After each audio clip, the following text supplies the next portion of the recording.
Hey guys, my name is Nate. Thanks a lot for stopping by. Just got done mowing here and I wanted to shoot a quick video here of an issue that's been going on with this model for sure, if not other 2020 Toros. In short, what some people are seeing is that the mower will kind of randomly just sputter. I haven't been able to find an exact scenario on where this happens. The closest thing I can get to is maybe on an incline or the yard's a little bit rough. That seems to also trigger this. But essentially it kind of sounds like it's running out of gas. It's super weird, very random, but it's definitely been an issue that I've seen a lot of people who have this particular model report in. So I think we may have found something that would resolve this issue. Come check this out.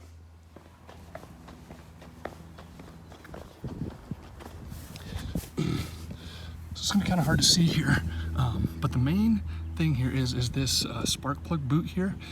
Supposedly this is the root of the issue.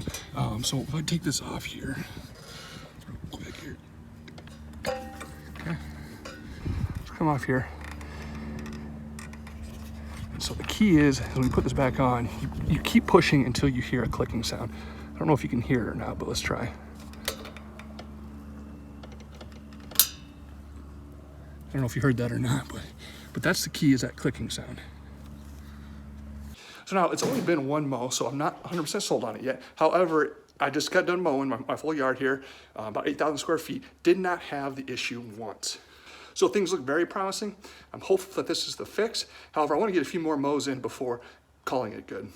Now real quick here, how I kind of stumbled upon this is I'm a part of a group on Facebook that's dedicated to lawn care.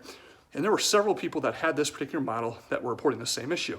Now, one of the users said that this was the resolution to his issue, and so a couple other people tried it, and that worked for them, so I figured, hey, let's give it a shot too.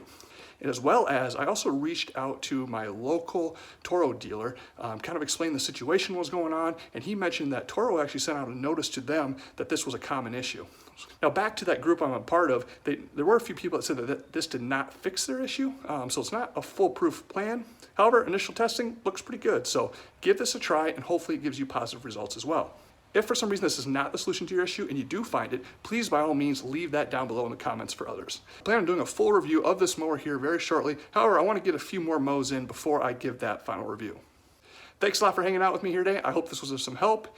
Take care, guys. We'll see you later.